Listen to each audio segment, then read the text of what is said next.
Was frage ich nach der Welt is the title of this tune, which is an 806 of ELW. But it has a similarity to 810, Oh Jesus, I Have Promised, our hymn of the week this week. So thank you for listening with me to this. And I would like to share some facts about the tune and the text.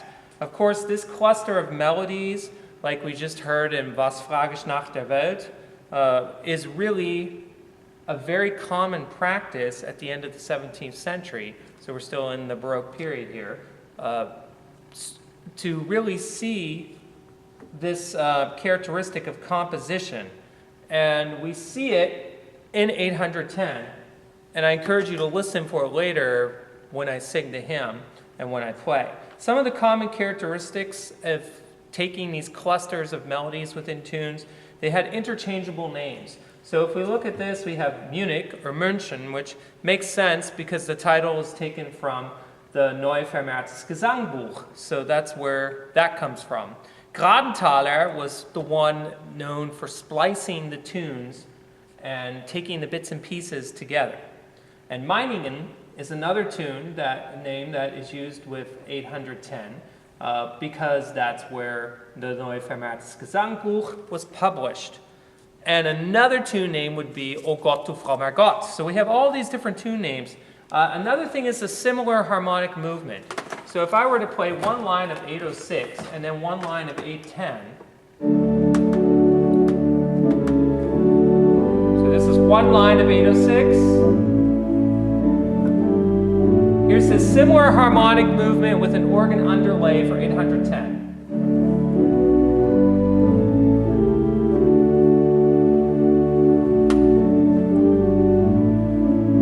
There's lots of similarities there, even though they're a different cluster of melodies, and of course common melodies. Bar form was a very common characteristic at that time. In the first tune I played, we didn't have bar form, but 810 certainly has the bar form, where we start with the...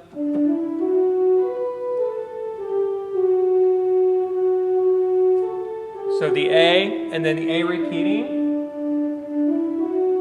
And then, of course, going on to B later in the tune, and so on. The other version that we have in the ELW in 810 is a version from Felix Mendelssohn Bartholdy, and it was used in his oratorio Elijah for Cast Thy Burden. Now talking about the text, John E. Bode, as we see here, he wrote this hymn in 1866 for the confirmation of his daughter and two sons. So hence we have that beginning, O Jesus, I have promised. Originally, there were 6 stanzas to this tune. The ELW version here at 810 omits 4 and 6. We already have feeling and seeing, as you can see here.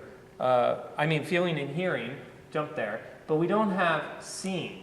So that is actually removed from this tune and text. So that's an interesting statement. And then Bode was from England, and he was an Anglican priest. Now, when I play this on Sunday, I'm looking forward to doing this in a more reserved, or let's say meditative. So here is, O Jesus, I have promised. Let's get the right setting.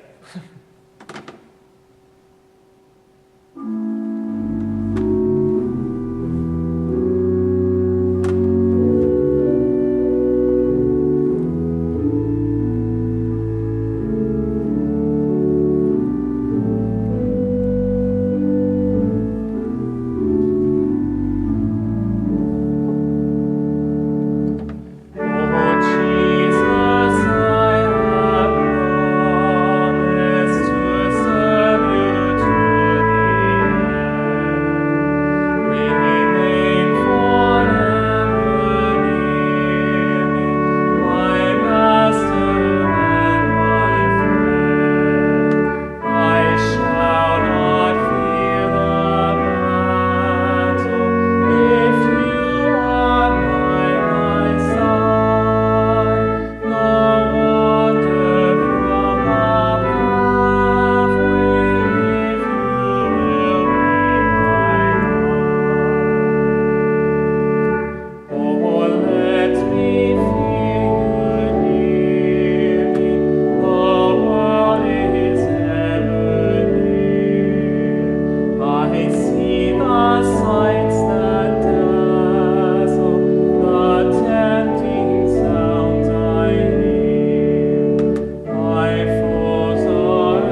like visiting or revisiting this hymn in a more reflective nature. Of course, it could be played also differently with full principles and playing it in a fuller, I would say maybe processional or recessional hymn, or have that arrangement or orchestration for it. But it's also nice to look at it from the commitment discipleship, which I think it is interesting that it is put into that section of the Evangelical Lutheran Worship.